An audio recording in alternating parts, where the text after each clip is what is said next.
Do I even need to say what's inside of this box? It's a drum set, and a very interesting drum set, which is really the only reason I got it.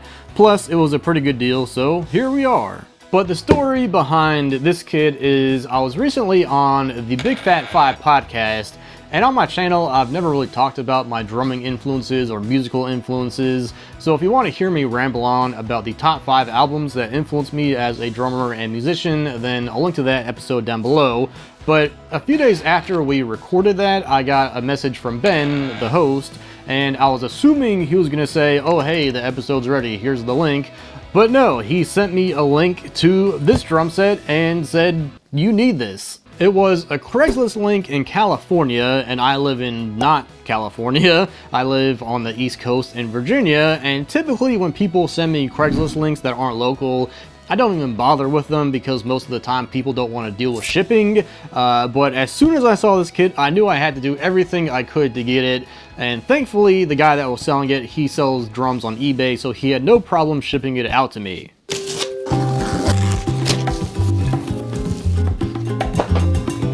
What the heck? What did I buy?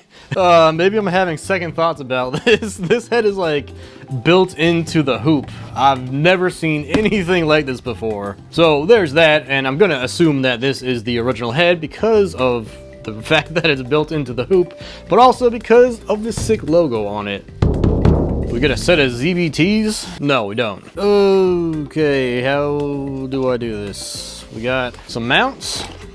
Alright, I'm gonna assume that they took the tom mounts off to save the drums, so we'll come to this in a second. Spoiler, I never came back to this box, but it was just a bunch of tom arms inside. We got the floor tom legs. We have a Tama mount. I've never seen one like this before, to be honest, so that's interesting. And now for the drums. What the heck? Oh gosh. So I honestly don't remember this having gold hardware, but it's been a while since I've looked at the ad. But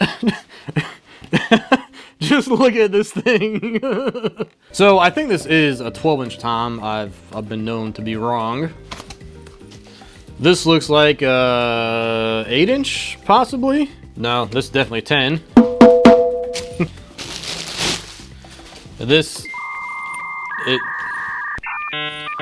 Is this the 10? Is that an 8? And that's a 12? And that's a 14? Oh god, I just realized that. Is that a blanket? An old crusty blanket? Alright, so this is the floor tom. This looks like a 14. And then I'm pretty sure the bass drum is the only normal drum inside. Man, we also get a free pillow. A stained pillow. No thanks. Oh my god, I'm just now seeing this wrap. It's a little bit bubbly. This wrap is in horrible condition. It's way worse than I thought, but it's weird. It's like it's 2 layers. It's almost like they put a layer of like clear plastic over the wrap. Oh, I didn't even realize it comes with a regular bass drum hoop too. So I guess this one is also one of those weird built-in ones. So this is one of those kits that looks good from afar, but is far from good. The hardware is pretty grungy, and you know, the wrap on the bass drum is totally shot. The wrap on the tom seems to be okay actually, and the shells seem to be okay. There's a few little weird speckles of stain and, you know, scratches here and there, but nothing too bad. There are a few parts that look like they've been replaced, which I really don't mind because finding original parts for this kit is probably impossible. But more importantly, what even is this kit?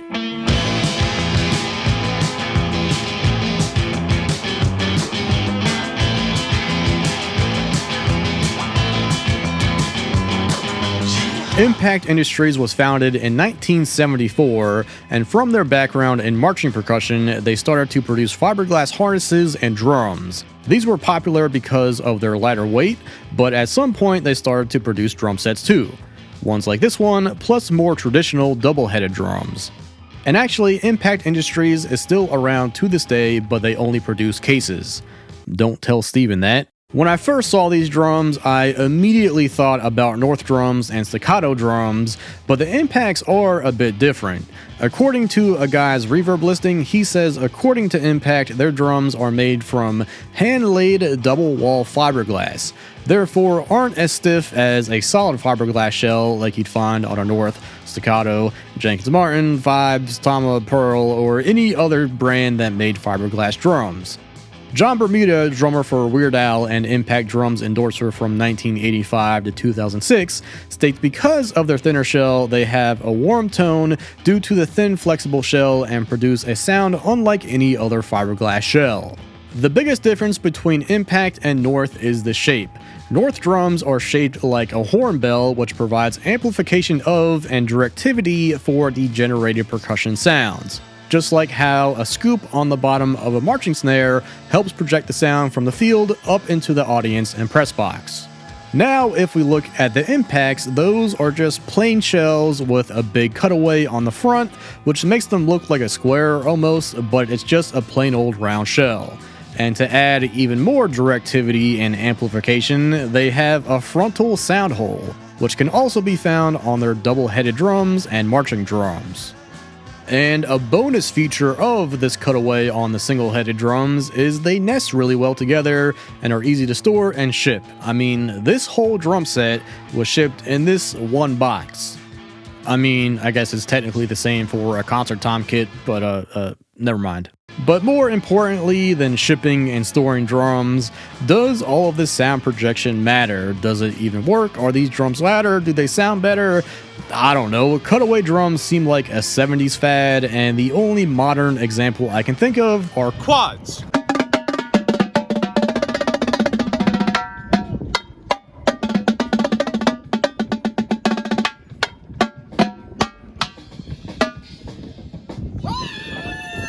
Okay, I'm gonna turn this camera around.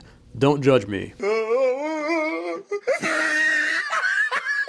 This kit is impossible to set up, at least comfortably. The Craigslist ad had an offset tom configuration, which I think I'll try next, but the biggest issue is no matter how you set up these drums, the tom shells are just so long and hit the bass drum.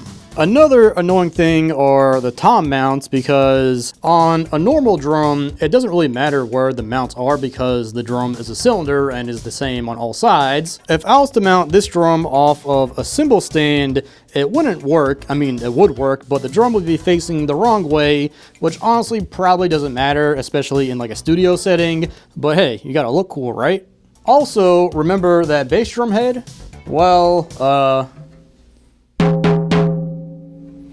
want to tune your drums? Too bad. These are Remo PTS drum heads, which I've honestly never heard of. In 1957, Remo Belli partnered with chemist Sam Muchnick to develop a synthetic drum head. Okay, no, we're not doing that again. I was trying to tune this kit because the floor tom was tuned higher than the low rack tom, and I loosened all of the lugs and it sounded the exact same. So I really don't see the point in these heads because you don't even need a shell for them. If I had known about this before I bought the kit, I would probably walk away from it because I didn't plan on dumping a bunch of money into this kit.